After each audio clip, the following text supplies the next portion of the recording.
Hi all, welcome to our channel turning BSc.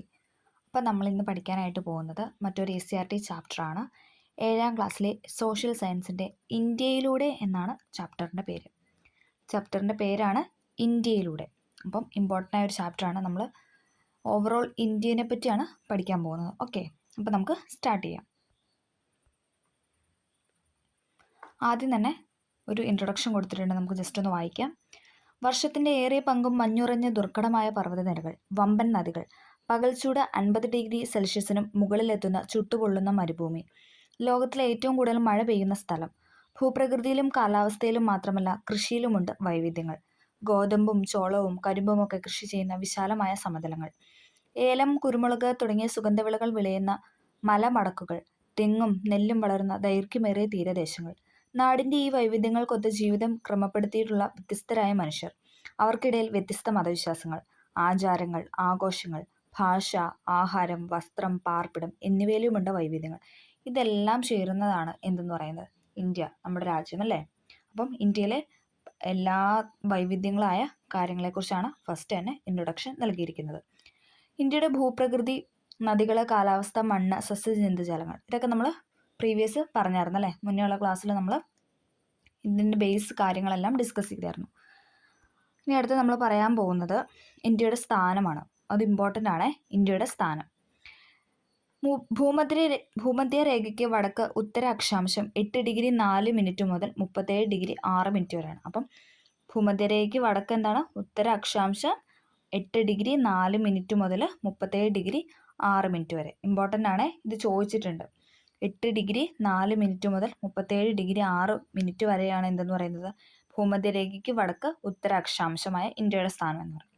ഇനി പൂർവ്വരേഖാംശം പറയുവാണെങ്കിലോ 68 degree 7 minute മുതൽ 97 degree 25 വരെ. ഇത് കാണാപ്പാടം തന്നെ പഠിക്കണം കേട്ടോ. കണക്ട് ചെയ്യാൻ ആർക്കെങ്കിലും എന്തെങ്കിലും പറ്റുമെങ്കിൽ അങ്ങനെ കണക്ട് ചെയ്യുക, ഇല്ലെങ്കിൽ നമ്മൾ ഉറപ്പായിട്ട് ഇത് കാണാപ്പാടം പഠിച്ചേ പറ്റുള്ളൂ. ഇമ്പോർട്ടൻ്റ് ആയൊരു പോയിന്റാണ്. ഭൂമധ്യരേഖയ്ക്ക് വടക്ക് ഉത്തര അക്ഷാംശം 8 ഡിഗ്രി 4 മിനിറ്റ് മുതൽ 37 ഡിഗ്രി 6 മിനിറ്റ് വരെയും പൂർവ്വരേഖാംശം 68 ഡിഗ്രി 7 മിനിറ്റ് മുതൽ 97 ഡിഗ്രി 25 മിനിറ്റ് വരെയുമാണ് ഇന്ത്യയുടെ സ്ഥാനം എന്ന് പറയുന്നത്. 3.28 ദശലക്ഷം ചതുരശ്ര കിലോമീറ്റർ വിസ്തൃതിയുള്ള ഇന്ത്യക്ക് ലോകരാജ്യങ്ങളിൽ വലിപ്പത്തിൽ എത്രാം സ്ഥാനമാണ്? 7ാം സ്ഥാനമാണ് അല്ലേ. വലിപ്പത്തിൽ ഇന്ത്യക്ക് 7ാം സ്ഥാനമാണ് ഉള്ളത്. 3.28 ദശലക്ഷം ചതുരശ്ര കിലോമീറ്റർ ആണ് വിസ്തൃതി എന്ന് പറയുന്നത്. അത് ലോകരാജ്യങ്ങളിൽ എത്രയാണ്? 7ാം സ്ഥാനമാണല്ലേ. ഓക്കെ, അപ്പം നമ്മൾ ഒന്നും കൂടെ പറയാം. ഇന്ത്യയുടെ സ്ഥാനം എന്ന് പറയുന്നത് ഭൂമധ്യരേഖയ്ക്ക് വടക്ക് ഉത്തര അക്ഷാംശം 8 ഡിഗ്രി 4 മിനിറ്റ് മുതൽ 37 ഡിഗ്രി 6 മിനിറ്റ് വരെയാണ്. ഇനി പൂർവ്വരേഖാംശം ആണെങ്കിലോ 68 ഡിഗ്രി 7 മിനിറ്റ് മുതൽ 97 ഡിഗ്രി 25 മിനിറ്റ് വരെ. ഓക്കെ, എല്ലാവർക്കും ക്ലിയർ ആയെന്ന് പ്രതീക്ഷിക്കുന്നു. അപ്പോൾ നമുക്കിനി അടുത്ത പോയിന്റിലോട്ട് പോകാം. ഓക്കെ, ഹിമവാന്റെ മടിയിൽ. നമ്മൾ ഹിമാലയത്തിനെ കുറിച്ചാണ് ഇനി പറയാനായിട്ട് പോകുന്നത്. അപ്പം ചെറിയൊരു പിക്ചറൊക്കെ കൊടുത്തിട്ടുണ്ട്, നമുക്ക് നോക്കാം. ജമ്മു കാശ്മീരിലെ ഒരു ഉൾനാടൻ ഗ്രാമത്തിലെ വീടാണ് ചിത്രത്തിൽ. പ്രാദേശികമായി ലഭിക്കുന്ന വസ്തുക്കൾ ഉപയോഗിച്ച് നിർമ്മിച്ചിട്ടുള്ള ഈ വീടിൻ്റെ പശ്ചാത്തലത്തിൽ മഞ്ഞുമൂടിയ ഹിമാലയ പർവ്വതനിരകളുടെ താഴ്വരയാണ് കാണുന്നത്. അതായത് നോക്കിക്കേ, ഈ വീടിൻ്റെ പുറകിൽ എന്താണ്? മഞ്ഞുമൂടി അല്ലേ. നമുക്ക് പിക്ചറിൽ കാണാൻ പറ്റും മഞ്ഞുമൂടിയ ഹിമാലയ പർവ്വതനിരയുടെ താഴ്വരയാണ്. ഈ പർവ്വതനിരകളിൽ ഇന്ത്യയുടെ വടക്കു പടിഞ്ഞാറ് ജമ്മു കാശ്മീർ മുതൽ വടക്ക് കിഴക്ക് അരുണാചൽ പ്രദേശ് വരുന്ന നീളുന്ന ഭാഗത്തിന് ഏകദേശം 2400 കിലോമീറ്റർ നീളമുണ്ട്. അപ്പം ഇന്ത്യയുടെ വടക്കു പടിഞ്ഞാറ് ജമ്മു കാശ്മീർ. അപ്പോൾ വടക്കു പടിഞ്ഞാറുള്ള സ്റ്റേറ്റ് ആണ് ഏതെന്ന് പറയാം, അല്ല സ്റ്റേറ്റ് അല്ല, ടെറിട്ടറി ആണ് ഏതെന്ന് പറയുന്നത് ജമ്മു കാശ്മീർ. ജമ്മു കാശ്മീർ നേരത്തെ സ്റ്റേറ്റ് ആയിരുന്നു അല്ലേ, ആ ഒരു ഓർമ്മയിൽ പറഞ്ഞാണ്, സോറി. ഇപ്പോൾ ടെറിട്ടറി ആണല്ലേ. ഓക്കെ, അതും വടക്കു പടിഞ്ഞാറ് ജമ്മു കാശ്മീർ മുതൽ വടക്ക് കിഴക്ക് എന്താണ് അരുണാചൽ പ്രദേശ് വരെ നീളുന്നതാണ്. നീളുന്ന ഭാഗത്തിന് ഏകദേശം എത്ര കിലോമീറ്റർ ആണ്? 2400 കിലോമീറ്റർ. ജമ്മു കാശ്മീർ, ഹിമാചൽ പ്രദേശ്, ഉത്തരാഖണ്ഡ്, സിക്കിം, അരുണാചൽ പ്രദേശ്, നാഗാലാൻഡ്, മണിപ്പൂർ, മേഘാലയ, മിസോറാം, ത്രിപുര എന്നീ സംസ്ഥാനങ്ങളിലെ ഭൂരിഭാഗം പ്രദേശങ്ങളും എന്താണ്? ഈ ഭാഗത്തിൽ ആണ് സ്ഥിതി ചെയ്യുന്നത് അല്ലേ. ഓക്കെ, ഹിമാലയ ഭാഗത്താണ് സ്ഥിതി ചെയ്യുന്നത്. ഉത്തരപർവ്വത മേഖല എന്നാണ് ഈ ഭൂപ്രകൃതി നമ്മൾ പൊതുവെ പറയുന്നത് അല്ലേ. ഉത്തരപർവ്വത മേഖല എന്നാണ് പൊതുവെ പറയുന്നത്. ഹിമാലയത്തിലെ ഏറ്റവും ഉയരം കൂടിയ ഭാഗങ്ങളിൽ വർഷം മുഴുവൻ മഞ്ഞ് മൂടി കിടക്കുന്നു. നമ്മൾ കഴിഞ്ഞ ക്ലാസ്സിൽ പറഞ്ഞായിരുന്നല്ലേ, ഹിമാലയത്തിൻ്റെ കൂടുതൽ ഭാഗം എന്താണ്? മഞ്ഞ് മൂടി കിടക്കുന്നു. ക്ലാസ് ആരെങ്കിലും കണ്ടിട്ടില്ല എങ്കിൽ ആ വീഡിയോയും കൂടെ ഒന്ന് കണ്ടു നോക്കണേ. ഓക്കെ, ഉപകാരപ്പെടും, തീർച്ചയായിട്ടും ഉപകാരപ്പെടും. നമ്മൾ ഇമ്പോർട്ടൻ്റ് ആയ SCRT ചാപ്റ്റർ മാത്രമാണ് ഈ ചാനലിൽ ഡിസ്കസ് ചെയ്യുന്നത്. ഓക്കെ, ഇവിടെ സ്ഥിരമായ ജനവാസമില്ല. അത് നമ്മൾ പറഞ്ഞായിരുന്നല്ലേ. അവിടെ എന്താണ് മഞ്ഞുകൂടി കിടക്കുന്നതുകൊണ്ട് തന്നെ ആൾക്കാർക്ക് താമസിക്കാനൊന്നും കഴിയില്ല. അതുകൊണ്ട് തന്നെ സ്ഥിരമായ ജനവാസമില്ല. കാഞ്ചൻജംഗ, നന്ദാദേവി തുടങ്ങിയ ഉയരം കൂടിയ കൊടുമുടികൾ ഹിമാലയ നിരകളുടെ ഭാഗമാണ്. എവറസ്റ്റ് കൊടുമുടിയാണ് ഈ നിരകളിലെ ഏറ്റവും ഉയരം കൂടിയ കൊടുമുടി. അതും നമ്മൾ പഠിച്ചായിരുന്നല്ലേ. ഈ ഭാഗത്തിലെ ഏറ്റവും ഉയരം കൂടിയ കൊടുമുടിയാണ് ഇതെന്ന് പറയുന്നത് എവറസ്റ്റ്. അതെവിടെയാണ്? നേപ്പാളിലാണ്. സിന്ധു, ഗംഗ, ബ്രഹ്മപുത്ര എന്നീ നദികൾ ഹിമാലയ പർവ്വതനിരകളിൽ നിന്ന് ഉത്ഭവിക്കും. ഇത് നമ്മൾ പറഞ്ഞായിരുന്നില്ലേ. അതുകൊണ്ട് തന്നെ സമതല പ്രദേശം എന്നൊക്കെ അറിയപ്പെടുന്നു. അഥവാ സിന്ധു, ഗംഗ, ബ്രഹ്മപുത്ര സമതലം എന്നൊക്കെ നമ്മൾ കഴിഞ്ഞ ക്ലാസ്സിൽ പറഞ്ഞായിരുന്നല്ലേ. ഓക്കെ. ഹിമാലയത്തിലെ മഞ്ഞുമൂടിയ പർവ്വതനിരകൾക്ക് തൊട്ട് തെക്ക് ഭാഗത്താണ് തണുപ്പിന്റെ തീവ്രത കുറഞ്ഞാണ്. അപ്പം ഹിമാലയത്തിന്റെ മഞ്ഞുമൂടിയ മുകൾ ഭാഗം എന്ന് പറയുന്നത് എന്താണ്? നല്ല മഞ്ഞുമൂടിയ ഭയങ്കര തണുപ്പായ സ്ഥലമാണ്. അതിന് താഴേക്ക് വരുമ്പോൾ എന്താണ്? അത്ര തീവ്രതയില്ല അല്ലേ. ഓക്കെ. ഏറെ പ്രകൃതി ഭംഗിയുള്ള ഈ മേഖലയിൽ, അതായത് തൊട്ട് താഴെയുള്ള തെക്ക് ഭാഗത്തായിട്ട് കാണപ്പെടുന്ന മേഖലയിൽ എന്തൊക്കെയാണുള്ള? സിംല, ഡാർജിലിംഗ്, കുളു, മണാലി തുടങ്ങിയ നിരവധി സുഖവാസ കേന്ദ്രങ്ങളുണ്ട്. അപ്പം ഒട്ടനവധി സുഖവാസ കേന്ദ്രങ്ങൾ എന്താണ് ഈ ഹിമാലയത്തിന് തൊട്ട് താഴെയായിട്ട് തെക്ക് ഭാഗത്തായിട്ട് കാണുന്നുണ്ട്. ഉരുളക്കിഴങ്ങ്, ബാർലി, കുങ്കുമപ്പൂ ഉൾപ്പെടെ ഏറ്റവും പലതരം പൂക്കൾ ഇവിടെ പ്രധാന കൃഷിയിനങ്ങളാണ്. അപ്പം അവിടുത്തെ പ്രധാന കൃഷിയിനങ്ങൾ ഏതൊക്കെയാണ്? അതായത് ഈ തൊട്ട് താഴെയുള്ള ഭാഗമായ നമ്മൾ പറഞ്ഞു എന്താ സുഖവാസ കേന്ദ്രങ്ങൾ. അപ്പോൾ അവിടെ കാണുന്നതാണ് ഉരുളക്കിഴങ്ങ്, ബാർലി, കുങ്കുമപ്പൂ ഉൾപ്പെടെ മറ്റു പലതരം പൂക്കൾ ഇവിടെ പ്രധാന കൃഷിയിനങ്ങളാണ്. ആപ്പിൾ, ഓറഞ്ച് തുടങ്ങിയ പഴവർഗ്ഗങ്ങളും തേയിലയും ഈ മേഖലയിൽ കൃഷി ചെയ്യുന്ന വിളയാണ്. ഹിമാലയ നിരകളുടെ ഏറ്റവും തെക്കു ഭാഗത്ത് കുന്നുകൾക്ക് ഉയരം കുറവാണ്. ഹിമാലയ നിരകളുടെ എന്താണ് തെക്കു ഭാഗം, താഴേക്ക് വരുമ്പോൾ എന്താണ് കുന്നുകൾക്കൊക്കെ ഉയരം കുറവാണ്. ഈ മേഖലയിൽ വൈവിധ്യമാർന്ന വിളകൾ കൃഷി ചെയ്യുന്നു. ഉത്തരപർവ്വത മേഖലയിൽ ഏറ്റവും ജനസാന്ദ്രത കൂടിയ മേഖലയാണിത്. മഞ്ഞുമൂടിയ ഹിമാലയ നിരകളിൽ നിന്നും ഉദ്ഭവിക്കുന്ന നദികൾ ഒഴുകിക്കൊണ്ടുവന്ന മണല്, ചെളി, ഉരുളൻ കല്ലുകൾ എന്നിവയുടെ കനത്ത നിക്ഷേപങ്ങൾ നിറഞ്ഞതാണ് ഈ താഴ്വര മേഖല. നമ്മൾ പറഞ്ഞായിരുന്നല്ലേ. ഹിമാലയ നിരകളിൽ നിന്നാണ് എന്തെന്ന് പറയുന്നത് സിന്ധു, ഗംഗ, ബ്രഹ്മപുത്ര നദികളൊക്കെ ഉത്ഭവിക്കുന്നത്. അതുകൊണ്ടാണല്ലോ അവയെ സിന്ധു, ഗംഗ, ബ്രഹ്മപുത്ര എന്താണ് നമ്മൾ പറയുന്നത് ഹിമാലയ നദികൾ എന്ന് പറയുന്നത്. അവരവിടെ നിന്നാണ് ഉത്ഭവിക്കുന്നത്. ഓക്കെ. അപ്പോൾ അത് അവർ ആ നദികൾ ഒഴുക്കിക്കൊണ്ട് വരുന്ന മണലും ചെളി, ഉരുളൻ കല്ലുകളൊക്കെ എവിടെയാണ്? ഇവിടെയാണ് ഈ ഉത്തരപർവ്വത മേഖലയിലാണ് സ്ഥിതി ചെയ്യുന്നത്. ഈ താഴ്വര മേഖലയിലാണ് ഈ നിക്ഷേപങ്ങളെല്ലാം നിറയുന്നത്. അതുകൊണ്ട് തന്നെയാണ് ആ കൃഷിക്ക് ഏറ്റവും അനുയോജ്യമായ കാര്യങ്ങളുണ്ടെന്ന് പറയുന്നത് അല്ലേ. എക്കൽ നിക്ഷേപങ്ങൾ ഉള്ളതുകൊണ്ട് തന്നെ എന്താ ഫലഭൂഷ്ടമായ സാധനങ്ങൾ കൃഷിയൊക്കെ നമുക്കവിടെ ചെയ്യാനായിട്ട് സാധിക്കുന്നു. ഓക്കെ, ക്ലിയർ ആയെന്ന് പ്രതീക്ഷിക്കുന്നു. ഉത്തരപർവ്വത മേഖലയുടെ പ്രാധാന്യം. ഉത്തരപർവ്വത മേഖല നമുക്ക് എത്രമാത്രം സഹായകമാണെന്ന് അറിയേണ്ടേ. നമുക്ക് നോക്കാം. കാലാവസ്ഥയെ സ്വാധീനിക്കുന്നു. ഒന്നാമത്തെ പോയിന്റാണ് എന്ന് പറയുന്നത് കാലാവസ്ഥയെ സ്വാധീനിക്കുന്നു. ശൈത്യകാലത്ത് മധ്യ ഏഷ്യയിൽ നിന്നും വീശുന്ന ശീതക്കാറ്റിനെ ഇന്ത്യയിലേക്ക് കടത്തിവിടാതെ നമ്മെ സംരക്ഷിക്കുന്നു. അതായത് ഉത്തരപർവ്വത മേഖലയുടെ പ്രാധാന്യത്തെക്കുറിച്ചാണ് നമ്മൾ പറയുന്നത്. ഫസ്റ്റ് പോയിന്റ് എന്ന് പറഞ്ഞാൽ എന്തായിരുന്നു? കാലാവസ്ഥയെ സ്വാധീനിക്കുന്നുണ്ട്. ശൈത്യകാലത്ത് എന്താണ്? മധ്യ ഏഷ്യയിൽ നിന്നും വീശുന്ന ശീതക്കാറ്റിനെ ഇന്ത്യയിലേക്ക് കടത്തിവിടാതെ നമ്മെ സംരക്ഷിക്കുന്നു. മൺസൂൺ കാറ്റുകളെ തടഞ്ഞ ഉത്തരേന്ത്യയിലുടനീളം മഴ പെയ്യുന്നതും ഉത്തരപർവ്വത നിരകളാണ്. അപ്പോൾ ഉത്തരപർവ്വത നിരകളുടെ പോയിന്റ്സ് ആണ് നമ്മൾ പറഞ്ഞത്. കാലാവസ്ഥയെ സ്വാധീനിക്കുന്നു. ശൈത്യകാലത്ത് മധ്യ ഏഷ്യയിൽ നിന്നും വീശുന്ന ശീതക്കാറ്റിനെ ഇന്ത്യയിലേക്ക് കടത്തിവിടാതെ നമ്മെ സംരക്ഷിക്കുന്നു. അതോടൊപ്പം മൺസൂൺ കാറ്റുകളെ തടഞ്ഞ് ഉത്തരേന്ത്യയിലുടനീളം എന്താണ്? മഴ പെയ്യിക്കുന്നു. ഓക്കെ. അടുത്ത പോയിന്റാണ് പ്രകൃതിദത്തമായ കോട്ട. പുരാതന കാലം മുതൽക്ക് തന്നെ വടക്കു പടിഞ്ഞാറ് നിന്നുള്ള ആക്രമണത്തിൽ നിന്നും ഒരു പരിധിവരെ നമ്മെ സംരക്ഷിക്കുന്നത് ഈ ഉത്തരപർവ്വത നിരകളാണ്. ഓക്കെ. അടുത്ത പോയിന്റാണ് നദികളുടെ ഉത്ഭവ പ്രദേശം. സിന്ധു, ഗംഗ, ബ്രഹ്മപുത്ര എന്നീ നദികളും അവയുടെ നിരവധിയായ പോഷക നദികളും ഉത്ഭവിക്കുന്ന എവിടെയാണ്? ഉത്തരപർവ്വത നിരകളിൽ നിന്നാണ്. ഉത്തരപർവ്വത മേഖല മറ്റേതെങ്കിലും വിധത്തിൽ പ്രയോജനപ്പെടുത്താൻ കണ്ടെത്താൻ ശ്രമിക്കും. ഓക്കെ. അടുത്താണ് ഉത്തരേന്ത്യയിലെ സമതലം. ഇവിടെ ഒരു പിക്ചർ കൊടുത്തിട്ടുണ്ട്. ഉത്തരേന്ത്യയിലെ വിശാലമായ സമതല ഭൂപ്രകൃതിയാണ് ഈ ചിത്രത്തിൽ കൊടുത്തിരിക്കുന്നത്. ഓക്കെ. രാജസ്ഥാൻ, പഞ്ചാബ്, ഹരിയാന, ഉത്തർപ്രദേശ്, ബീഹാർ, ബംഗാളിന്റെ കുറേ ഭാഗങ്ങൾ എന്നിവ ഉൾപ്പെടുന്ന പ്രദേശ സമതലമാണിത്. സിന്ധു, ഗംഗ, ബ്രഹ്മപുത്ര എന്നീ നദികളും അവയുടെ പോഷക നദികളും ഒഴുക്കിക്കൊണ്ടുവന്ന എക്കൽ മണ്ണ് നിക്ഷേപിക്കപ്പെട്ടാണ് ഈ സമതലം രൂപം കൊണ്ടത്. നമ്മൾ പറഞ്ഞിരുന്നല്ലേ. ഉത്തരമഹാസമതലം, സിന്ധു, ഗംഗ, ബ്രഹ്മപുത്ര സമതലം എന്നീ പേരുകളിലാണ് അറിയപ്പെടുന്നത്. അത് നമ്മൾ പറഞ്ഞായിരുന്നല്ലേ. ഉത്തരമഹാസമതലം അറിയപ്പെടുന്ന മറ്റൊരു പേരാണ് എന്ന് പറയുന്നത് സിന്ധു, ഗംഗ, ബ്രഹ്മപുത്ര സമതലം. അത് പറയാനുള്ള കാരണം എന്താണ്? ഈ ഹിമാലയ നദികൾ ഒഴുകിക്കൊണ്ടുവരുന്ന എക്കൽ നിക്ഷേപത്തിലൂടെയാണ് എന്തെന്ന് പറഞ്ഞാൽ ഇവിടെ ഇത്രയും ഫലപുഷ്ടമായ കാര്യങ്ങളും കൃഷി കാര്യങ്ങളും എല്ലാം ഉള്ളത്. ഓക്കെ. ഇന്ത്യയിൽ വളരെ കൂടുതൽ ജനസംഖ്യയുള്ള പ്രദേശമാണ് ഈ ഉത്തര മഹാസമുദ്രം എന്ന് പറയുന്നത്. കാരണം എന്താണ്? അവിടെ ഒരുപാട് കൃഷി കാര്യങ്ങളൊക്കെ ഉള്ളതുകൊണ്ട് എന്താണ് ജനവാസം നല്ല കൂടുതലുണ്ടല്ലേ. ഓക്കെ. ഇന്ത്യയിൽ വളരെ കൂടുതൽ ജനസംഖ്യയുള്ള പ്രദേശമാണ് ഈ ഉത്തരമഹാസമുദ്രം എന്ന് പറയുന്നത്. ഗോതമ്പ്, ചോളം, നെല്ല്, കരിമ്പ്, പരുത്തി, പയർവർഗ്ഗം എന്നിങ്ങനെ ഉത്തരമഹാസമുദ്രത്തിൽ കൃഷി ചെയ്യുന്ന വിളകൾ നിരവധിയാണ്. നമ്മൾ പറഞ്ഞല്ലേ.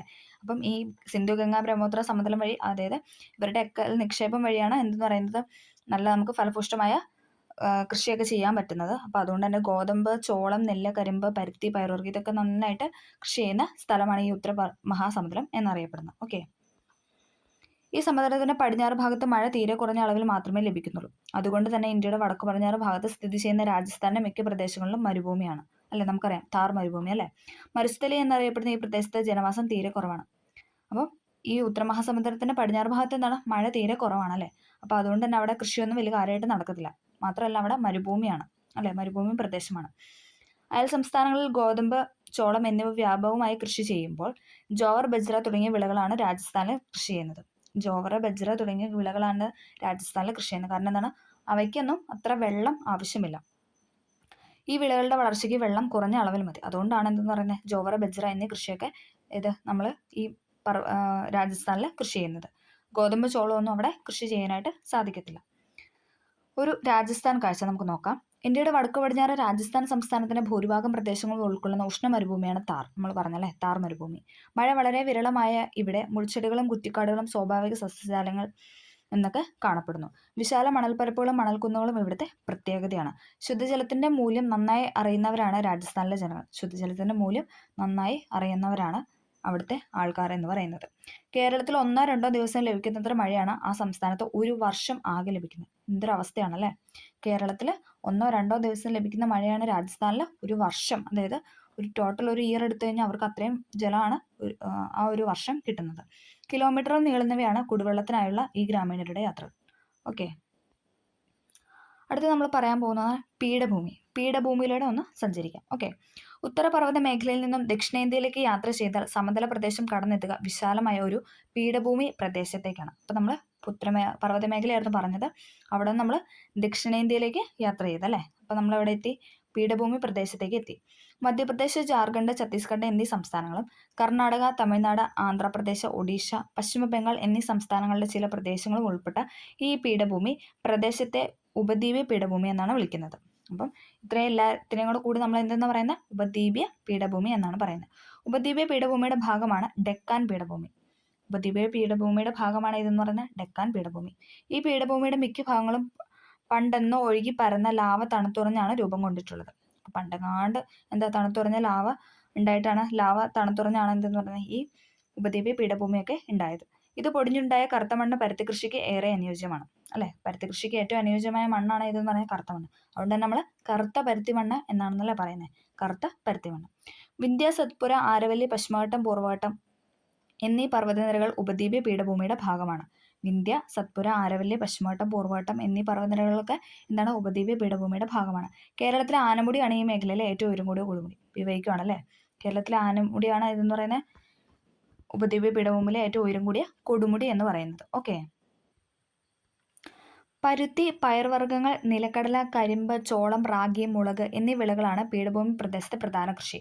എന്തൊക്കെയാണ്, പരുത്തി, പയർവർഗ്ഗം, നിലക്കടല, കരിമ്പ്, ചോളം, റാഗി, മുളക് എന്നീ വിളകളാണ് പീഠഭൂമി പ്രദേശത്തെ പ്രധാന കൃഷി എന്ന് പറയുന്നത്. കൽക്കരി, ഇരുമ്പയിര്, മാംഗനീസ്, ബോക്സൈറ്റ്, ചുണ്ണാമ്പുകല്ല് തുടങ്ങിയ ധാതു നിക്ഷേപങ്ങളുള്ള ഈ പീഠഭൂമിയിൽ ഖനനവും ധാതു അധിഷ്ഠിത വ്യവസായങ്ങളും ഒരു പ്രധാന തൊഴിൽ മേഖലയാണ്. എന്തൊക്കെയാണ്, കൽക്കരി, ഇരുമ്പയിര്, മാംഗനീസ്, ബോക്സൈറ്റ്, ചുണ്ണാമ്പുകല്ല് തുടങ്ങിയ ധാതു നിക്ഷേപങ്ങളുള്ള ഈ പീഠഭൂമിയിൽ ഖനനവും ധാതു അധിഷ്ഠിത വ്യവസായങ്ങളും ഒരു പ്രധാന തൊഴിൽ മേഖലയാണ്. കൃഷികൾ ഏതൊക്കെയായിരുന്നു, അല്ലെങ്കിൽ വിളകൾ ചോദിച്ചു കഴിഞ്ഞാൽ ഏതൊക്കെയായിരുന്നു, പരുത്തി, പയർവർഗ്ഗം, നിലക്കടല, കരിമ്പ്, ചോളം, റാഗി, മുളക്. ഇനി ധാതു നിക്ഷേപങ്ങൾ ചോദിച്ചു കഴിഞ്ഞാൽ ഇരുമ്പയിര്, കൽക്കരി, മാംഗനീസ്, ബോക്സൈറ്റ്, ചുണ്ണാമ്പുകല്ല്. ഓക്കെ, ഗോദാവരി, മഹാനദി, കൃഷ്ണ, കാവേരി, നർമ്മദ, താപ്തി എന്നീ നദികൾ ഉപദ്വീപീയ പീഠഭൂമി പ്രദേശങ്ങളിൽ നിന്ന് ഉത്ഭവിക്കുന്നവയാണ്. ഗോദാവരി, മഹാനദി, കൃഷ്ണ, കാവേരി, നർമ്മദ, താപ്തി ഈ നദികളൊക്കെ എവിടെ നിന്നാണ് ഉത്ഭവിക്കുന്നത് ചോദിച്ചു കഴിഞ്ഞാൽ എവിടെ നിന്നാണ്, ഉപദ്വീപീയ പീഠഭൂമിയിൽ നിന്നാണ്. നമ്മൾ ഹിമാലയൻ നിരകളിൽ നിന്ന് ഉത്ഭവിക്കുന്നതാണ് സിന്ധു, ഗംഗ, ബ്രഹ്മപുത്ര എന്ന് പറഞ്ഞു. ഇനി ഉപദ്വീപീയ പീഠഭൂമി പ്രദേശങ്ങളിൽ നിന്ന് ഉത്ഭവിക്കുന്ന നദികളാണ് ഏതൊക്കെ എന്ന് പറയുന്നത്, ഗോദാവരി, മഹാനദി, കൃഷ്ണ, കാവേരി, നർമ്മദ, താപ്തി എന്ന് പറയുന്നത്. ഓക്കെ, ക്ലിയർ ആയെന്ന് പ്രതീക്ഷിക്കുന്നു. ഇനി നമ്മൾ തീരസമതലങ്ങളിലേക്കാണ് പോകുന്നത്. ഓക്കെ, തീരസമതലങ്ങളിലേക്ക്. പീഠഭൂമിയിൽ നിന്നും ഉത്ഭവിച്ചൊഴുകുന്ന നദികളെ പിന്തുടർന്നാൽ എത്തിച്ചേരുക തീരസമുദ്രങ്ങളിലാണ്. അപ്പം നമ്മൾ ഇവിടുന്ന് കാവേരി, കൃഷ്ണ ഇങ്ങനെയുള്ള നദികളിൽ നിന്ന് ഒക്കെ നമ്മൾ പിന്തുടർന്ന് എവിടെ എത്തി, നമ്മളിപ്പോൾ തീരസമുദ്രങ്ങളിൽ എത്തി. ഏകദേശം 6100 കിലോമീറ്റർ ദൈർഘ്യമുള്ള കടൽ തീരം ഇന്ത്യക്കുണ്ട്. ഏകദേശം 6100 കിലോമീറ്ററാണ് ഇന്ത്യയുടെ കടൽ തീര ദൈർഘ്യം എന്ന് പറയുന്നത്. സാമൂഹ്യശാസ്ത്ര ലാബിലെ ഇന്ത്യയുടെ ഭൗതിക ഭൂപടം നിരീക്ഷിക്കും. ഇനി ഭൗതിക ഭൂപടം നിരീക്ഷിക്കാനായിട്ട് കുട്ടികളുടെ അടുത്തൊരു ടാസ്ക് കൊടുത്താണ്. ഓക്കെ, ബംഗാൾ ഉൾക്കടലിനോട് ചേർന്ന കിഴക്കൻ തീരവും അറബിക്കടലിനോട് ചേർന്ന പടിഞ്ഞാറൻ തീരവും കണ്ടല്ലോ.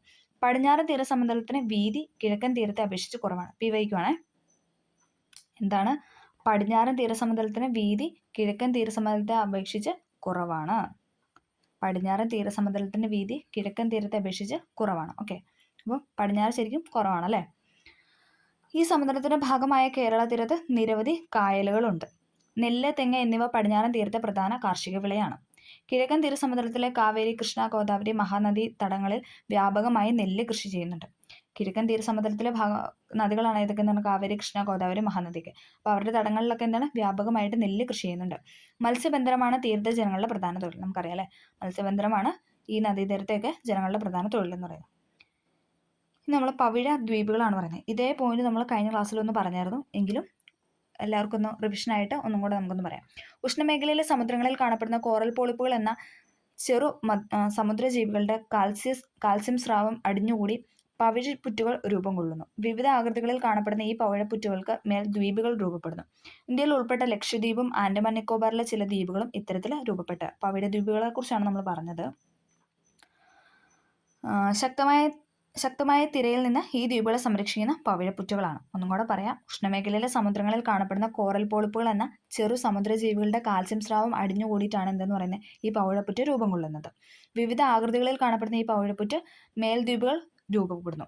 ഓക്കെ, ഇന്ത്യയിൽ ഉൾപ്പെട്ട ലക്ഷദ്വീപും ആൻഡമാൻ നിക്കോബാറിലെ ചില ദ്വീപുകളും ഇത്തരത്തിൽ രൂപപ്പെട്ടവയാണ്. ശക്തമായ തിരയിൽ നിന്ന് ദ്വീപുകളെ സംരക്ഷിക്കുന്ന ആരാണ്? പവിഴപ്പുറ്റുകളാണ്. ഓക്കെ, അടുത്ത നമ്മൾ പറയാൻ പോകുന്നത് സമുദ്രത്തിലെ പച്ചത്തുരുത്തുകളാണ്. സമുദ്രത്തിലെ പച്ചത്തുരുത്ത് സമുദ്രത്താൽ ചുറ്റപ്പെട്ട ചെറു ഭൂഭാഗമാണ് ഇതെന്നാണ് ദ്വീപ് എന്ന് പറയുന്നത്. അറബിക്കടലിലെ ലക്ഷദ്വീപ് സമൂഹവും ബംഗാൾ ഉൾക്കടലിലെ ആൻഡമാൻ നിക്കോബാർ ദ്വീപ് സമൂഹവും ഭൂപടങ്ങളിൽ നമ്മൾ കണ്ടിട്ടുണ്ട് അല്ലേ. ലക്ഷദ്വീപിലെ മിക്കവയും പവിഴ ദ്വീപുകളാണ്. കൃഷി നാമമാത്ര ലക്ഷദ്വീപിൽ സമുദ്രത്തെ ആശ്രയിച്ചാണ് ജനിച്ചത് അല്ലേ. അവിടെ സമുദ്രത്തെ ആശ്രയിച്ചും പിന്നെ ടൂറിസം അങ്ങനെയുള്ള കാര്യങ്ങളെ ആശ്രയിച്ചാണ് അവിടുത്തെ ജനങ്ങളുടെ ജീവിതം എന്ന് പറയുന്നത്. കൃഷി അവിടെ വളരെ കുറവാണ്. ആൻഡമാൻ നിക്കോബാർ ദ്വീപുകളിൽ മിക്കവയിലും നിബിഡമായ വനങ്ങളാണ്. ഓക്കെ, ഇന്ത്യയുടെ ഭൂപ്രകൃതി വൈവിധ്യത്തെക്കുറിച്ച് ഇപ്പോൾ നിങ്ങൾ സാമാന്യ ധാരണ നേടി അല്ലേ. ഏകദേശം ഇപ്പോൾ ഇന്ത്യ എന്താണ്, ഇന്ത്യയുടെ ഭാഗങ്ങളും എവിടെയൊക്കെ എന്തൊക്കെ കൃഷിയാണ് അല്ലേ, നദികളെ കാര്യങ്ങളൊക്കെ നമ്മൾ ഇതിനെക്കുറിച്ച് പഠിച്ചു. ഇന്ത്യയിലെ ഭൂപ്രകൃതി വിഭാഗങ്ങളാണ് ഇനി നമ്മൾ പഠിക്കാനായിട്ട് പോകുന്നത്. ഫസ്റ്റ് ഓരോ പോയിന്റ് ഉണ്ട്, 4 പോയിന്റാണ് ഇതിൽ കൊടുത്തിരിക്കുന്നത്. നമുക്ക് പറയാം. ഉത്തരപർവ്വത മേഖല, ഉത്തര മഹാസമുദ്രം, ഉപദ്വീപീയ പീഠഭൂമി, തീരസമുദ്രമാണ് ദ്വീപുകൾ. ഇതിനെപ്പറ്റി ചെറുതായിട്ട് നമ്മളൊന്ന് പറഞ്ഞു, എങ്കിലും ഒന്നും കൂടെ ഒന്ന് പറഞ്ഞതാണ്.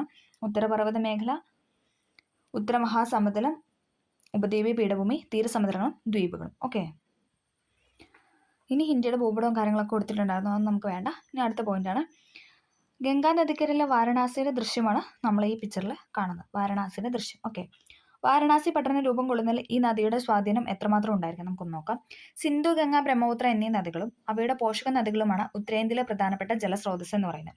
സിന്ധു, ഗംഗ, ബ്രഹ്മപുത്ര എന്നീ നദികളും അവയുടെ പോഷക നദികളുമാണ് എന്തെന്ന് പറയുന്നത് ഉത്തരേന്ത്യയിലെ, അതായത് ഇന്ത്യയുടെ മുകൾ ഭാഗത്തെ പ്രധാനപ്പെട്ട ജലസ്രോതസ് എന്ന് പറയുന്നത്. ഹിമാലയത്തിൽ നിന്ന് ഉത്ഭവിക്കുന്ന നദികളെ ഹിമാലയൻ നദികൾ എന്നാണ് വിളിക്കുന്നത്. നമ്മൾ പറഞ്ഞല്ലേ, ഹിമാലയത്തിലെ മഞ്ഞുമൂടിയ പ്രദേശത്ത് നിന്ന് ഉത്ഭവിക്കുന്നതുകൊണ്ട് അവ വേനൽക്കാലത്തും ജലസമൃദ്ധമാണ്. അതായത് മഞ്ഞുരുകുന്നതുകൊണ്ട് തന്നെ എന്താണ്, വേനൽ വരുമ്പോൾ ഉരുകി അത് നദിയായിട്ട് ഒഴുകുന്നുണ്ടല്ലേ. അപ്പോൾ അതുകൊണ്ട് തന്നെ എല്ലാ കാലത്തും എന്താണ് അവിടെ ജലസമൃദ്ധമാണ്. ഹിമാലയൻ നദികൾ ഒഴുക്കിക്കൊണ്ടുവന്ന എക്കൽ നിക്ഷേപിക്കപ്പെട്ടാണ് ഉത്തര മഹാസമുദ്രം രൂപപ്പെട്ടത്. നമ്മൾ പറഞ്ഞല്ലേ, ഈ നദികൾ ഒഴുകുന്ന സംസ്ഥാനങ്ങൾ എത്തിച്ചേരുന്ന സമുദ്രങ്ങളൊക്കെ നിരീക്ഷിച്ച് കണ്ടുപിടിക്കാനാണ് നമ്മൾ പറഞ്ഞിരുന്നത് അല്ലേ. ഉപദ്വീപീയ പീഠഭൂമിയിൽ നിന്ന് ഉത്ഭവിക്കുന്ന നദികളാണ് ഇതെന്ന് പറഞ്ഞാൽ ഉപദ്വീപീയ നദികൾ എന്നറിയപ്പെടുന്നത്. നമ്മൾ പറഞ്ഞു കൃഷ്ണ, കാവേരി, നർമ്മദ, താപ്തി, ഗോദാവരി, മഹാനദി എന്നിവയാണ് പ്രധാന ഉപദ്വീപീയ നദികൾ അല്ലേ. ഇതൊക്കെ നമ്മൾ പറഞ്ഞ പോയിന്റ്സ് ആണ്. ഓക്കെ, ഇനി ഇന്ത്യയുടെ ഭൂപടവും കുറച്ച് എന്താണ് എല്ലാ നദികളും അടയാളപ്പെടുത്തിയൊക്കെ കൊടുത്തിട്ടുണ്ട് കുട്ടികൾക്ക് പഠിക്കാനായിട്ട്. നമ്മൾ പറയാൻ പോകുന്നത് ഇന്ത്യയിലെ മണ്ണിനങ്ങളാണ്. ഇന്ത്യയിലെ മണ്ണിനങ്ങൾ. ഓക്കെ, മണ്ണിൻ്റെ പ്രാധാന്യത്തെക്കുറിച്ച് നമ്മൾ നേരത്തെ പറഞ്ഞായിരുന്നല്ലേ. ഇന്ത്യയിലെ മണ്ണും കാര്യങ്ങളൊക്കെ നമ്മൾ ചെമ്മണ്ണ്, ലാറ്ററൈറ്റ് മണ്ണ്, എക്കൽ മണ്ണ്, വനമണ്ണ്, പർവ്വതമണ്ണ് അല്ലേ, ഒട്ടനവധി മണ്ണിനെ കുറിച്ച് നമ്മൾ നേരത്തെ പറഞ്ഞിട്ടുണ്ടായിരുന്നു. ഇന്ത്യ ഒരു കാർഷിക രാജ്യമായതിനു പിന്നിൽ മണ്ണിനങ്ങൾക്ക് ഗണ്യമായ പങ്കുണ്ട്. വൈവിധ്യമാർന്ന മണ്ണിനങ്ങൾ വ്യത്യസ്ത വിളകളുടെ വളർച്ചയ്ക്ക് സഹായകമാകുന്നു. അപ്പോൾ അതേ മണ്ണിനങ്ങളും അവരുടെ പേരും ഇതുണ്ടോ, എക്കൽ മണ്ണ്, കറുത്ത മണ്ണ്, മരുഭൂമി മണ്ണ്, ലാറ്ററൈറ്റ് മണ്ണ്, പർവ്വത മണ്ണ്, ചെമ്മണ്ണ്. അപ്പോൾ അതിന് കളർ കൊടുത്തിട്ട് ഭൂപടത്തിൽ അടയാളപ്പെടുത്തി വെക്കുകയാണ് ഏതൊക്കെ പ്രദേശത്തെ ഏതൊക്കെ തരം മണ്ണാണെന്നുള്ളത്. ഓക്കെ, സമതലത്തെയും മറ്റ് നദീതടങ്ങളെയും മണ്ണിനമായ എക്കൽ മണ്ണാണ് ഏറ്റവും ഫലഭൂഷ്ടമായത്. അപ്പം ഏറ്റവും ഫലഭൂഷ്ടമായ മണ്ണെന്ന് പറയുന്നത് എക്കൽ മണ്ണാണ്. ഉത്തരമഹാസമുദ്രത്തിലെ മറ്റ് നദീതടങ്ങളിലൊക്കെ കാണാവുന്ന ഒരു മണ്ണാണിത്. നമ്മൾ പറഞ്ഞല്ലേ, സിന്ധു, ഗംഗ, ബ്രഹ്മപുത്ര നദി അവിടുന്ന് അടിഞ്ഞുണ്ടാകുന്നതാണ് ഈ എക്കൽ മണ്ണ് എന്നൊക്കെ നമ്മൾ പറഞ്ഞല്ലേ, നിക്ഷേപങ്ങളിൽ നിന്ന് ഉണ്ടാകുന്നതാണ്. എക്കൽ മണ്ണ് നിറഞ്ഞ നമ്മുടെ നദീതടങ്ങൾ പണ്ട് മുതൽക്കേ തന്നെ സമൃദ്ധമായ കാർഷിക മേഖലയാണ്. ഉപദ്വീപീയ പീഠഭൂമിയിലെ കറുത്ത മണ്ണ് കറുത്ത മണ്ണ് പരുത്തി, കരിമ്പ് തുടങ്ങിയ വിളകൾ കൃഷി ചെയ്യുന്നതിന് അനുയോജ്യമാണ്. നമ്മൾ പറഞ്ഞായിരുന്നു അല്ലേ. പീഠഭൂമി പ്രദേശത്തെ മറ്റു പ്രധാന മണ്ണിനങ്ങളാണ് ചെമ്മണ്ണ്, ലാറ്ററൈറ്റും. അതിൽ കേരളത്തിൽ ഏറ്റവും കൂടുതൽ കാണപ്പെടുന്ന മണ്ണാണ് ഏതെന്ന് പറഞ്ഞാൽ ലാറ്ററൈറ്റ് അല്ലേ. ഓക്കെ, ജസ്റ്റ് ഒന്ന് പറഞ്ഞേ ഉള്ളൂ. ഓക്കെ, ഇപ്പോൾ ഫലഭൂഷ്ടി കുറഞ്ഞവയാണെങ്കിലും വളപ്രയോഗത്തിലൂടെ കൃഷിക്ക് ഉപയുക്തമാക്കുന്നുണ്ട്. രാജസ്ഥാൻ മരുഭൂമിയിലെ മണ്ണിൽ ജലാംശം കുറവായതിനാൽ ഇവിടെ കാർഷിക പ്രവർത്തനങ്ങൾക്ക് ജലസേചനം കൂടിയേ തീരൂ. വനനിബിഡമായ പർവ്വത പ്രദേശങ്ങളിലെ മണ്ണാണ് പർവ്വത മണ്ണ്. അപ്പോൾ വനപ്രദേശങ്ങളിലെ മണ്ണാണ് ഇതെന്ന് പറയുന്നത് പർവ്വത മണ്ണ്. ഓക്കെ, ഈ മണ്ണിൽ ജൈവാംശം കൂടുതലാണ്. അതായത് പർവ്വത മണ്ണിൽ എന്താണ് ജൈവാംശം കൂടുതലാണ്. ഓക്കെ, ഇനി നമ്മൾ പറയാൻ പോകുന്നതാണ് കാലാവസ്ഥയെ പറ്റി. ഇനി പറയാൻ പോകുന്നത് കാലാവസ്ഥ. ഓക്കെ, ഇന്ത്യയിലെ കാലാവസ്ഥയ്ക്കും ഏറെ വൈവിധ്യങ്ങളുണ്ട്. നമുക്ക് നോക്കാം. ലോകത്തെ തന്നെ ഏറ്റവും സമൃദ്ധമായ മഴ ലഭിക്കുന്ന ചിറാപുഞ്ചി ഇന്ത്യയിലാണ് അല്ലേ. ലോകത്തിൽ തന്നെ ഏറ്റവും കൂടുതൽ മഴ ലഭിക്കുന്ന പ്രദേശമായ ചിറാപുഞ്ചി പോലും എവിടെയാണ്? ഇന്ത്യയിലാണ് സ്ഥിതി ചെയ്യുന്നത് അല്ലേ. ഓക്കെ, തണുപ്പ് കാലത്ത് ഡൽഹി 0°C അടുത്ത് തണുത്ത് വരയ്ക്കുമ്പോൾ വേനൽക്കാലത്ത് എന്താണ് 40°C ചുട്ടുകൊള്ളുന്നു. തണുപ്പ് കാലത്ത് എന്താണ് ഡൽഹിയിലൊക്കെ നമുക്ക് എന്താണ് 0°C അടുത്ത് വരുന്നു. അതേപോലെ തന്നെ നേരെ ഓപ്പോസിറ്റ് ആയിട്ട് എന്താണ് വേനൽക്കാലത്ത് എന്താണ് 40°C മുകളിലും എത്തുന്നു. കാശ്മീരിലെ കാർഗിൽ, ദ്രാസ് എന്നിവിടങ്ങളിൽ ശൈത്യകാലത്ത് താപനില -40°C ആണ്. അപ്പോൾ എന്ത് തണുപ്പായിരിക്കില്ലേ, -40°C ആണ്. ഈ വൈവിധ്യങ്ങൾ നിലനിൽക്കുമ്പോഴും ഇന്ത്യയുടെ കാലാവസ്ഥ ഉഷ്ണമേഖല, മൺസൂൺ കാലാവസ്ഥ എന്നിവയാണ് പൊതുവെ അറിയപ്പെടുന്നത്. ഇന്ത്യയുടെ കാലാവസ്ഥ എന്ന് പറയുന്നത് ഏതൊക്കെയാണ്? ഉഷ്ണമേഖല, മൺസൂൺ കാലാവസ്ഥ. ഉഷ്ണമേഖല, മൺസൂൺ കാലാവസ്ഥ. ഇന്ത്യയിൽ പൊതുവെ 3 വ്യത്യസ്ത കാലങ്ങൾ അനുഭവപ്പെടുന്നു. Summer, winter, rainy. നമുക്കറിയാലോ, നമ്മൾ ചെറിയ ക്ലാസ് മുതലേ പഠിക്കുന്ന കാര്യമാണ് അല്ലേ. ഉഷ്ണകാലം, ശൈത്യകാലം, മഴക്കാലം. ഓക്കെ, എന്താണ് ഉഷ്ണകാലം? നമുക്ക് നോക്കാം. മാർച്ച് മുതൽ മെയ് വരെയാണ് ഇന്ത്യയിൽ ഉഷ്ണകാലം അനുഭവപ്പെടുന്നത്. ഈ കാലയളവിൽ ഉത്തരേന്ത്യയിൽ അത്യുഷ്ണം അനുഭവപ്പെടുന്നു. ദക്ഷിണേന്ത്യയുടെ തീരപ്രദേശങ്ങളിൽ സമുദ്ര സാമീപ്യമുള്ളതിനാൽ ഉഷ്ണം കഠിനമാകാറില്ല. ഈ കാലയളവിൽ ഇന്ത്യയിൽ പൊതുവെ എന്താണ് വരൾച്ച അനുഭവപ്പെടുന്നു. ചിലയിടങ്ങളിൽ ഒറ്റപ്പെട്ട വേനൽ മഴയും ലഭിക്കാറുണ്ട്. ഓക്കെ, ഇതൊക്കെ നമുക്കറിയാവുന്ന പോയിന്റ്സ് അല്ലേ. വരൾച്ച എന്ന പ്രകൃതി ദുരന്തം നമുക്ക് നോക്കാം. കുറഞ്ഞ മഴയോ ജലത്തിന്റെ അമിത ചൂഷണമോ കാരണം കടുത്ത ജലദൗർലഭ്യം അനുഭവപ്പെടുന്ന സാഹചര്യമാണ് വരൾച്ച എന്ന് പറയുന്നത്. ഇന്ത്യയിലെ ഏകദേശം 1/3 പ്രദേശങ്ങൾ വരൾച്ച ബാധിതമാണെന്ന് കണ്ടെത്തിയിട്ടുണ്ട്. വിളനാശം, ശുദ്ധജല ദൗർലഭ്യം തുടങ്ങിയ ദുരവസ്ഥകൾക്ക് കാരണമാകുന്ന ഈ പ്രകൃതി ദുരന്തത്തിന്റെ തീവ്രത കുറയ്ക്കാൻ എന്തൊക്കെ ചെയ്യാനാവുമെന്ന് നോക്കാനാണ് പറയുന്നത്. ജലസമൃദ്ധമായ നദികളെ വരണ്ട പ്രദേശങ്ങളിലെ നദികളുമായി ബന്ധിപ്പിക്കാം. ഇപ്പോൾ ഓരോ പോയിന്റ്സ് ആണ് പറയുന്നത്. നമുക്ക് നോക്കാം. വരൾച്ചയെ അതിജീവിക്കുന്ന വിളകൾ കൃഷി ചെയ്യുക. മഴവെള്ള കൊയ്ത്ത് നടപ്പിലാക്കാം. ഓക്കെ, അപ്പം വിളനാശവും ശുദ്ധജല ദൗർലഭ്യം തുടങ്ങിയ ദുരവസ്ഥകൾക്കൊക്കെ കാരണമാകുന്ന പ്രകൃതി ദുരന്തത്തിന്റെ തീവ്രത കുറയ്ക്കാൻ വേണ്ടിയിട്ട് ചെയ്യാവുന്ന കുറച്ച് കാര്യങ്ങളാണ് ഇവിടെ നൽകിയിട്ടുള്ളത്. നമുക്കൊന്നും കൂടെ പറയാം. ജലസമൃദ്ധമായ നദികളെ എന്താണ് വരണ്ട പ്രദേശങ്ങളിലെ നദികളുമായിട്ട് കൂട്ടി ബന്ധിപ്പിക്കാം. വരൾച്ചയെ അതിജീവിക്കുന്ന വിളകൾ കൃഷി ചെയ്യാം. മഴവെള്ള കൊയ്ത്ത് നടപ്പിലാക്കാം. അടുത്ത സീസണാണ് നമ്മൾ പറയാൻ പോകുന്നത് ശൈത്യകാലം. ഡിസംബർ മുതൽ ഫെബ്രുവരി വരെയാണ് ഇന്ത്യയിൽ ശൈത്യകാലം അനുഭവപ്പെടുന്നത് അല്ലേ. ഡിസംബർ മുതൽ ഫെബ്രുവരി വരെ. ഉത്തരേന്ത്യയിൽ അതിശൈത്യം അനുഭവപ്പെടുന്ന ഈ കാലത്ത് ഹിമാലയ പർവ്വതനിരകളിൽ മഞ്ഞുവീഴ്ച ഉണ്ടാവാറുണ്ട്. പൊതുവെ വരണ്ട അന്തരീക്ഷം നിലനിൽക്കുന്ന ശൈത്യകാലത്ത് പഞ്ചാബിലും പരിസര പ്രദേശങ്ങളിലും മഴയും ഉണ്ടാകാറുണ്ട്.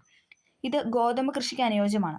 ഉത്തരേന്ത്യയെ അപേക്ഷിച്ച് ദക്ഷിണേന്ത്യയിൽ ശൈത്യത്തിന് കാഠിന്യം കുറവാണ്. അതായത് ഉത്തരേന്ത്യയിൽ അപേക്ഷിച്ച് ദക്ഷിണേന്ത്യയിൽ എന്താണ് ശൈത്യത്തിന്റെ കാഠിന്യം കുറവാണ്. ഓക്കെ, അടുത്ത സീസണാണ് മഴക്കാലം. ഇന്ത്യയിൽ 2 മഴക്കാലമാണുള്ളത്. നമുക്കറിയില്ല, തെക്ക് പടിഞ്ഞാറിനും വടക്ക് കിഴക്കനും. ഓക്കെ, ഇന്ത്യയിലെ ആദ്യത്തേത് ജൂൺ മുതൽ സെപ്റ്റംബർ വരെയാണ്. ഇന്ത്യയിലെ ആദ്യത്തെ മഴക്കാലം എന്ന് പറയുന്നത് ഏതാണ്? ജൂൺ മുതൽ സെപ്റ്റംബർ വരെ. ഇക്കാലത്ത് ഇന്ത്യൻ മഹാസമുദ്രത്തിൽ നിന്നും ഈർപ്പം വഹിച്ചുകൊണ്ടുവരുന്ന കാറ്റുകളെ പർവ്വതനിരകൾ തടഞ്ഞു നിർത്തുന്നതിനാൽ പടിഞ്ഞാറൻ തീരത്തും വടക്ക് കിഴക്കൻ സംസ്ഥാനങ്ങളിലും ഹിമാലയത്തിന്റെ അടിവാര മേഖലകളിലും ധാരാളം മഴ ലഭിക്കുന്നുണ്ട്. എന്താണ്? ഒന്നും കൂടെ പറയാം. ജൂൺ മുതൽ സെപ്റ്റംബർ വരെയാണ് ഇന്ത്യയിലെ ആദ്യത്തെ മഴക്കാലം എന്ന് പറയുന്നത്. ഇക്കാലത്ത് ഇന്ത്യൻ മഹാസമുദ്രത്തിൽ നിന്നും ഈർപ്പം വഹിച്ചുകൊണ്ട് വരുന്ന കാറ്റുകളെ പർവ്വതനിരകൾ തടഞ്ഞു നിർത്തുന്നു. അതുമൂലം എന്താണ്? പടിഞ്ഞാറൻ തീരത്തും വടക്ക് കിഴക്കൻ സംസ്ഥാനങ്ങളിലും ഹിമാലയത്തിന്റെ അടിവാര മേഖലകളിലും ധാരാളം മഴ ലഭിക്കുന്നു. നമ്മുടെ കേരളത്തിനൊക്കെ ആ സമയത്താണല്ലേ ഏറ്റവും കൂടുതൽ മഴ ലഭിക്കുന്നത്. നമ്മൾ പഠിച്ചിട്ടുണ്ടല്ലേ. തെക്കു പടിഞ്ഞാറൻ മൺസൂൺ കാലം എന്നാണ് അറിയപ്പെടുന്നത്. അപ്പം ജൂൺ മുതൽ സെപ്റ്റംബർ വരെയുള്ള മഴക്കാലത്തിന് എന്തെന്ന് പറയുന്നത്? തെക്കു പടിഞ്ഞാറൻ മൺസൂൺ കാലം. ഇത് ചോദിച്ചിട്ടുണ്ട്. ജൂൺ മുതൽ സെപ്റ്റംബർ വരെ തെക്കു പടിഞ്ഞാറൻ മൺസൂൺ. ഓക്കെ, ഈ കാലത്താണ് ഇന്ത്യയിൽ ഏറ്റവും കൂടുതൽ മഴ ലഭിക്കുന്നത്. അപ്പം തെക്കു പടിഞ്ഞാറൻ മൺസൂൺ മൂലമാണ് ഇന്ത്യയിൽ ഏറ്റവും കൂടുതൽ മഴ ലഭിക്കുന്നത്. ഓക്കെ, ചെറിയൊരു ഇടവേളയ്ക്ക് ശേഷം ഒക്ടോബർ, നവംബർ മാസങ്ങളിൽ വീണ്ടും മഴയുടെ കാലമാണ്. അതായത് ജൂൺ മുതൽ സെപ്റ്റംബർ വരെ എന്ന് പറഞ്ഞു. അത് കഴിഞ്ഞിട്ട് എന്താണ്? ഒക്ടോബർ പകുതിയോടുകൂടി അല്ലേ, നവംബർ മാസങ്ങളിലൊക്കെ എന്താണ് വീണ്ടും നമുക്കൊരു മഴ ലഭിക്കാറുണ്ടല്ലേ. വടക്കു കിഴക്കൻ മൺസൂൺ കാലം എന്നാണ് അതിനറിയുന്നത് അല്ലേ. വടക്കു കിഴക്കൻ മൺസൂൺ കാലം. ഓക്കെ, ഈ കാലത്ത് ഏറ്റവും കൂടുതൽ മഴ ലഭിക്കുന്നത് എന്താണ്? ഇന്ത്യയുടെ കിഴക്ക് തീരത്തല്ല. നമ്മൾ പറഞ്ഞു തെക്കു പടിഞ്ഞാറൻ മൺസൂൺ കാലം എവിടെയാണ്? ഇന്ത്യയുടെ പടിഞ്ഞാറ് തീരത്താന്ന് പറഞ്ഞു. അതുകൊണ്ടാണല്ലോ കേരളത്തിനും കിട്ടുന്നത്. അപ്പം എന്താണ്? വടക്ക് കിഴക്കൻ വരുമ്പോൾ എന്താണ്? നേരെ ഓപ്പോസിറ്റ് സൈഡിലോട്ട് പോലെ മഴ. അപ്പം കിഴക്കൻ തീരത്താണ് കൂടുതലായിട്ട് മഴ ലഭിക്കുന്നത്. പ്രത്യേകിച്ച് തമിഴ്നാട് ആന്ധ്ര തീരങ്ങളിലൊക്കെയാണ് മഴ ലഭിക്കുന്നത്. പക്ഷെ കേരളത്തിലും എന്താണ് ആ സമയത്തും നമുക്ക് മഴ ലഭിക്കാറുണ്ട് അല്ലേ. നമുക്ക് തെക്ക് പടിഞ്ഞാറൻ മൺസൂൺ കാലം ഉണ്ട്, അതേപോലെ തന്നെ വടക്ക് കിഴക്കനുണ്ട്. കൂടുതൽ ലഭിക്കുന്ന ഏതാണെന്ന് ചോദിച്ചാൽ തെക്ക് പടിഞ്ഞാറനാണ്. ഇന്ത്യയിലും ഏറ്റവും കൂടുതൽ മഴ ലഭിക്കുന്ന തെക്ക് പടിഞ്ഞാറൻ മൺസൂണിലാണ്. ഓക്കെ, ക്ലിയർ ആയെന്ന് പ്രതീക്ഷിക്കുന്നു. അടുത്ത ഇവിടെ ഒരു ബോക്സ് തന്നിട്ടുണ്ട്, നമുക്ക് നോക്കാം. മഴയൊഴിയാത്ത ചിറാപ്പൂഞ്ചി. മേഘാലയത്തിലെ ഖാസി കുന്നുകളുടെ തെക്കേ ചെരുവിൽ സ്ഥിതി ചെയ്യുന്ന ഗ്രാമമാണ് ചിറാപ്പൂഞ്ചി. നമ്മൾ പറഞ്ഞില്ല ഏറ്റവും കൂടുതൽ മഴ ലഭിക്കുന്ന, ലോകത്ത് തന്നെ ഏറ്റവും കൂടുതൽ മഴ ലഭിക്കുന്ന പ്രദേശമാണ് എന്ന് പറഞ്ഞാൽ ചിറാപ്പൂഞ്ചി അല്ലേ. മേഘാലയയിലാണ് ചിറാപ്പൂഞ്ചി. മേഘാലയയിലെ ഖാസി കുന്നുകളുടെ തെക്കേ ചെരുവിൽ സ്ഥിതി ചെയ്യുന്ന ഗ്രാമമാണ് ചിറാപ്പൂഞ്ചി. ലോകത്തിലെ ഏറ്റവും മഴ ലഭിക്കുന്ന പ്രദേശം എന്ന് അംഗീകരിക്കപ്പെട്ടിട്ടുള്ള ചിറാപ്പൂഞ്ചിക്ക് സൊഹ്റ എന്നുകൂടി പേരുണ്ട്. അപ്പോൾ ചിറാപ്പൂഞ്ചിയുടെ മറ്റൊരു പേരാണ് എന്തെന്ന് പറയുന്നത്? സൊഹ്റ. ചിറാപ്പൂഞ്ചിയുടെ മറ്റൊരു പേരാണ് സൊഹ്റ. ഓക്കെ, അടുത്തൊരു ബോക്സാണ് വെള്ളപ്പൊക്കം ഭീഷണിയാകുമ്പോൾ. വെള്ളപ്പൊക്കം ഭീഷണിയാകുമ്പോൾ മഴക്കാലത്ത് രാജ്യത്തിന്റെ വിവിധ ഭാഗങ്ങളിൽ സംഭവിക്കുന്ന വെള്ളപ്പൊക്കം കൃഷിയിടങ്ങൾക്കും മനുഷ്യവാസ സ്ഥലങ്ങൾക്കും ഭീഷണിയാണ്. നമുക്കറിയാം അല്ലേ, പ്രളയം പോലുള്ള കാര്യങ്ങളൊക്കെ സൃഷ്ടിക്കും. മൺസൂൺ കാലത്തെ അതിവർഷം, നദീതീരങ്ങൾ കയ്യേറി കെട്ടിടങ്ങൾ നിർമ്മിക്കുന്ന, വയലുകൾ മണ്ണിട്ട് നികത്തുന്ന എന്നിവ ഇന്ത്യയിൽ വെള്ളപ്പൊക്കം ഉണ്ടാകുന്നതിന് കാരണമാണ്. കാരണങ്ങളാണ് പറഞ്ഞത്. മൺസൂൺ കാലത്തെ അതിവർഷം, നദീതീരങ്ങൾ കയ്യേറി കെട്ടിടങ്ങൾ നിർമ്മിക്കുന്നത്, വയലുകൾ മണ്ണിട്ട് നികത്തുന്നത് എന്നിവ ഇന്ത്യയിൽ വെള്ളപ്പൊക്കം ഉണ്ടാകുന്നതിന് കാരണങ്ങളാണ്. ജീവനും സ്വത്തിനും കനത്ത നാശം വിധിക്കുന്ന ഈ പ്രകൃതി ദുരന്തത്തെ തടയാനും അപകട തീവ്രത കുറയ്ക്കാനുമായി സ്വീകരിച്ചിട്ടുള്ള നടപടികളാണ് ഇന്ന് നമ്മൾ പഠിക്കാനായിട്ട് പോകുന്നത്. ഡാമുകൾ നിർമ്മിക്കുക, വനവൽക്കരണം നടത്തുക, നദികളുടെ ഉപരിഘട്ടങ്ങളിൽ വലിയ നിർമ്മാണ പ്രവർത്തനം നിരുത്സാഹപ്പെടുത്തുക, പ്രളയബാധിത പ്രദേശങ്ങളിൽ നിന്നും ജനങ്ങളെ മാറ്റിപ്പാർപ്പിക്കുക, തീരങ്ങളിൽ അപകട മുന്നറിയിപ്പ് കേന്ദ്രങ്ങൾ സ്ഥാപിക്കുക. ഇതൊക്കെ നമുക്ക് അറിയാവുന്ന പോയിന്റ്സ് ആണ് അല്ലേ. ഡാമുകൾ നിർമ്മിക്കുക, വനവൽക്കരണം, നദികളുടെ ഉപരിഘട്ടങ്ങളിൽ വലിയ നിർമ്മാണ പ്രവർത്തനം നിരുത്സാഹപ്പെടുത്തുക, പ്രളയബാധിത പ്രദേശങ്ങളിൽ നിന്നും ജനങ്ങളെ മാറ്റി പാർപ്പിക്കുക, തീരങ്ങളിൽ അപകട മുന്നറിയിപ്പ് കേന്ദ്രങ്ങൾ സ്ഥാപിക്കുക. ഓക്കെ, അടുത്തതാണ് നൈസർഗിക സസ്യജാലങ്ങളും ജന്തു വൈവിധ്യവും. നൈസർഗിക സസ്യജാലങ്ങളും ജന്തു വൈവിധ്യവും. ഓക്കെ, നമുക്ക് നോക്കാം. ഒരു പ്രദേശത്തെ ഭൂപ്രകൃതി, കാലാവസ്ഥ, മണ്ണിനങ്ങൾ എന്നീ ഭൗതിക സവിശേഷതകൾക്കനുസൃതമായി എന്താണ് അവിടെ വളരുന്ന സ്വാഭാവിക സസ്യ ഇനങ്ങളാണ് എന്തെന്ന് പറയുന്നത്? നൈസർഗിക സസ്യജാലം എന്ന് പറയുന്നത്. ഓക്കെ, ഒന്നും കൂടെ പറയാം. ഒരു പ്രദേശത്തെ ഭൂപ്രകൃതി, കാലാവസ്ഥ, മണ്ണിനങ്ങൾ എന്നീ ഭൗതിക സവിശേഷതകൾക്കനുസൃതമായി അവിടെ വളരുന്ന സ്വാഭാവിക സസ്യ ഇനങ്ങളാണ് എന്തെന്ന് പറയുന്നത്? നൈസർഗിക സസ്യജാലം എന്ന് പറയുന്നത്. കാലാവസ്ഥയ്ക്ക് അനുസൃതമായി ജന്തുജാലങ്ങളിലും വൈവിധ്യങ്ങൾ നിലനിൽക്കുന്നുണ്ട്. ഇന്ത്യയിലെ വിവിധ നൈസർഗിക സസ്യജാലങ്ങളും അവയിൽ കാണപ്പെടുന്ന ജന്തുജാലങ്ങളെ നമുക്കൊന്ന് പരിചയപ്പെടാം. ഓക്കെ, ഇത് ഇമ്പോർട്ടൻ്റ് ആണ്, PYQ ആണ്. നമുക്ക് ചേരുമ്പടി ചേർക്കാനൊക്കെ ആയിട്ട് ഒരുപാട് ക്വസ്റ്റ്യൻസ് വന്നിട്ടുള്ള ഒരു പോയിന്റ്സ് ആണിത്. നമുക്ക് മാറിപ്പോകാൻ ചാൻസസ് ഉള്ള കാര്യങ്ങളാണ്. അതുകൊണ്ട് തന്നെ എല്ലാവരും വ്യക്തമായിട്ട് കൃത്യതയോടുകൂടി പഠിക്കുക. ഓക്കെ, ആദ്യത്തേതാണ് ഉഷ്ണമേഖല നിത്യഹരിത വനങ്ങൾ. ഉഷ്ണമേഖല നിത്യഹരിത വനങ്ങൾ വാർഷിക വർഷപാതം വളരെ കൂടുതലുള്ള പശ്ചിമഘട്ടത്തിലും വടക്കു കിഴക്കൻ സംസ്ഥാനങ്ങളിലുമാണ് നിത്യഹരിത സസ്യജാലങ്ങൾ കാണുന്നത്. ഒന്നുകൂടെ പറയാം. വാർഷിക വർഷപാതം, അതായത് മഴ ലഭിക്കുന്ന വളരെ കൂടുതലുള്ള പശ്ചിമഘട്ടത്തിലാണ് നമ്മൾ പറഞ്ഞല്ലേ. അതേപോലെ തന്നെ വടക്കു കിഴക്കൻ സംസ്ഥാനങ്ങളിലുമാണ് എന്തെന്ന് പറയാം നിത്യഹരിത സസ്യജാലങ്ങൾ കാണപ്പെടുന്നത്. സിംഹവാലൻ കുരങ്ങ്, പലതരം പാമ്പ്, വിവിധയിനം ഷഡ്പദം, ലോകത്തിലെ ഏറ്റവും വലിയ നിശാശലഭമായ അറ്റ്ലസ് മോത്ത് ഉൾപ്പെടെ നിരവധി ശലഭ ഇനങ്ങൾ എന്നിവ ഈ കാടുകളിൽ ഉണ്ട്. സിംഹവാലൻ കുരങ്ങ്, പലതരം പാമ്പുകൾ, വിവിധയിനം ഷഡ്പദങ്ങൾ, ലോകത്തിലെ ഏറ്റവും വലിയ നിശാശലഭമായ അറ്റ്ലസ് മോത്ത് പോലും എന്താണ് ഈ വനങ്ങളിൽ കാണപ്പെടുന്നുണ്ട്. ഉഷ്ണമേഖല നിത്യഹരിത വനങ്ങൾ. ഓക്കെ, ക്ലിയർ ആയെന്ന് പ്രതീക്ഷിക്കുന്നു. അടുത്തതാണ് ഇലപൊഴിയും കാടുകൾ. കാലികമായി മാത്രം മഴ ലഭിക്കുന്ന പ്രദേശങ്ങളിൽ ഇലപൊഴിയും കാടുകൾ കാണപ്പെടുന്നു. കാലികമായി, അതായത് ഒരു ടൈമിൽ മാത്രം, എപ്പോഴും ഒന്നുമില്ല, ഓരോരോ സീസണിൽ മാത്രമായിട്ട് മഴ ലഭിക്കുന്ന പ്രദേശങ്ങളിലാണ് ഇലപൊഴിയും കാടുകൾ കാണപ്പെടുന്നത്. ഇന്ത്യൻ ഉപദ്വീപിലെ കൂടുതൽ പ്രദേശങ്ങളിലും ഇലപൊഴിയും കാടുകളാണ് ഉള്ളത്. ഇന്ത്യൻ ഉപദ്വീപിലെ കൂടുതൽ പ്രദേശങ്ങളിലും എന്താണ് ഇലപൊഴിയും കാടാണ് ഉള്ളത്. പല ജാതി മാനുകൾ, മുയൽ, മയിൽ, വേഴാമ്പൽ, മറ്റു പലതരം പക്ഷികൾ, കാട്ടുപോത്ത്, ആന, കടുവ, പുലി എന്നിങ്ങനെ ജന്തുവൈവിധ്യം ഏറ്റവും കൂടുതലുള്ള വനങ്ങളാണ് എന്തെന്ന് പറയുന്നത് ഇവിടെ ഇലപൊഴിയും കാടുകളിൽ കാണപ്പെടുന്നത്. പലതരം മാന്, മുയൽ, മയിൽ, വേഴാമ്പൽ, മറ്റു പലതരം പക്ഷികളുണ്ട്, കാട്ടുപോത്ത്, ആന, കടുവ, പുലി എന്നിങ്ങനെ ജന്തുവൈവിധ്യം ഏറെയുണ്ട് ഇവിടെ. ഓക്കെ, ഇലപൊഴിയും കാടുകൾ. ആദ്യം നമ്മൾ പറഞ്ഞത് എന്തായിരുന്നു? ഉഷ്ണമേഖല നിത്യഹരിതവനമാണ്. രണ്ടാമത് പറഞ്ഞത് ഇലപൊഴിയും കാടാണ്. ഇനി നമ്മൾ പറയാൻ പോകുന്നതാണ് മുൾച്ചെടികളും കുറ്റിക്കാടുകളും. രാജസ്ഥാൻ മരുഭൂമിയിലും ഉപദ്വീപിന്റെ മധ്യഭാഗങ്ങളിലും മഴ തീരെ കുറവാണ്. നമ്മൾ പറഞ്ഞിരുന്നില്ല, അവിടെയൊക്കെ മഴ വളരെ കുറവാണ്. അതുകൊണ്ട് തന്നെ എന്താണ് അവിടെ മുൾച്ചെടികളും കുറ്റിക്കാടുകളുമാണ് വളരുന്നത്. അവർക്കൊന്നും അധികം വെള്ളമൊന്നും ആവശ്യമില്ല. അതുകൊണ്ടാണ് അവിടെ മുൾച്ചെടികളും കുറ്റിക്കാടുകളൊക്കെ വളരുന്നത്. ഓക്കെ, ഒട്ടകം, കഴുകൻ, പരുന്ത്, പലതരം ഉരകം, ഇതാണ് അവിടെ കൂടുതലായിട്ടും കാണപ്പെടുന്ന ജീവിവർഗം എന്ന് പറയുന്നത്. നമുക്കറിയാം മരുഭൂമിയിൽ കൂടുതൽ ഒട്ടകമാണല്ലോ അല്ലേ. ഒട്ടകം, കഴുകൻ, പരുന്ത്, പലതരം ഉരഗങ്ങൾ എന്നിവ ഇവിടെ കാണപ്പെടുന്നു. അടുത്തതാണ് കണ്ടൽക്കാട്.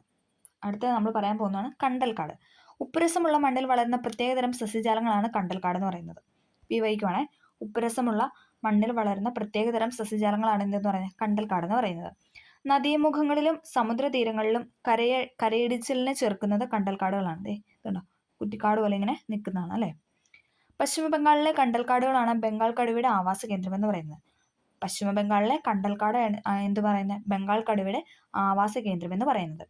കണ്ടൽക്കാടുകളുടെ വേരുപടലങ്ങൾ നിരവധി മത്സ്യയിനങ്ങളുടെ പ്രജനന കേന്ദ്രങ്ങളാണ്. ഓക്കെ, അപ്പം നമ്മൾ 3 കാര്യങ്ങളാണ് പഠിച്ചത്. ഏതൊക്കെയായിരുന്നു?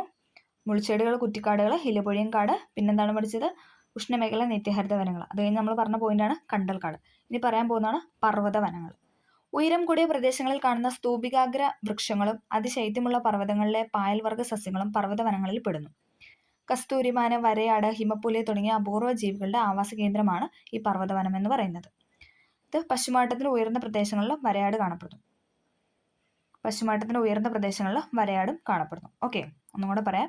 പർവ്വതവനങ്ങളാണ് നമ്മൾ പറഞ്ഞ അടുത്ത ടോപ്പിക് എന്ന് പറയുന്നത്. ഉയരം കൂടിയ പ്രദേശങ്ങളിൽ കാണുന്ന സ്തൂപികാഗ്ര വൃക്ഷങ്ങളും അതിശൈത്യമുള്ള പർവ്വതങ്ങളിലെ പായലവർഗ്ഗ സസ്യങ്ങളും പർവ്വത വനങ്ങളിൽ പെടുന്നു. കസ്തൂരിമാന്, വരയാട്, ഹിമപ്പുലി തുടങ്ങിയ അപൂർവ ജീവികളുടെ ആവാസ കേന്ദ്രമാണ് ഈ പർവ്വതവനം എന്ന് പറയുന്നത്. ഓക്കെ, ഭൂപ്രകൃതി, കാലാവസ്ഥ, മണ്ണിനങ്ങൾ, സസ്യ ജന്തുജാലങ്ങൾ എന്നിവയിൽ മറ്റു രാജ്യങ്ങളിൽ നിന്ന് ഏറെ വ്യത്യസ്തതയും വൈവിധ്യമുള്ള രാജ്യമാണ് എന്തെന്ന് പറയുന്നത് ഇന്ത്യ അല്ലേ. നമ്മളിപ്പോൾ ഇത്രയും കാര്യങ്ങൾ പറഞ്ഞപ്പോൾ തന്നെ അല്ലേ ഇന്ത്യയുടെ ഒട്ടനവധി കാര്യങ്ങളാണ് നമ്മൾ പറഞ്ഞു വെച്ചത് അല്ലേ. സീസൺ പറഞ്ഞു, അവിടെയുള്ള മണ്ണിനങ്ങൾ പറഞ്ഞു, വൈവിധ്യങ്ങളായ പല കാര്യത്തിനെ കുറിച്ചാണ് നമ്മളിന്ന് ഈ ചാപ്റ്ററിൽ പറഞ്ഞത്. ഭൗതിക സവിശേഷതകളിൽ ഈ വൈവിധ്യം തന്നെയാണ് ഇന്ത്യയിലെ സാംസ്കാരിക വൈവിധ്യങ്ങൾക്കും കാരണമായിട്ടുള്ളത്. ഓക്കെ, വൈവിധ്യങ്ങൾ ഏറെയാണെങ്കിലും ഇന്ത്യ ഒരൊറ്റ രാജ്യമായിട്ട് നിലകൊള്ളുന്നു അല്ലേ. നമുക്കറിയാം പല രീതിയിലുള്ള സംസ്കാരങ്ങളും ആചാരങ്ങളും കാര്യങ്ങളും ഒക്കെയാണ് ഇന്ത്യയിലുള്ളത്. പക്ഷെ എന്നാലും നമ്മൾ ഒറ്റക്കെട്ടായിട്ട് മുന്നേറിക്കൊണ്ടിരിക്കുകയാണ് അല്ലേ. നമ്മെ ഒരുമിച്ച് ചേർക്കുന്ന വികാരമാണ് നാമെല്ലാം ഭാരതീയരാണെന്ന ബോധം അല്ലേ.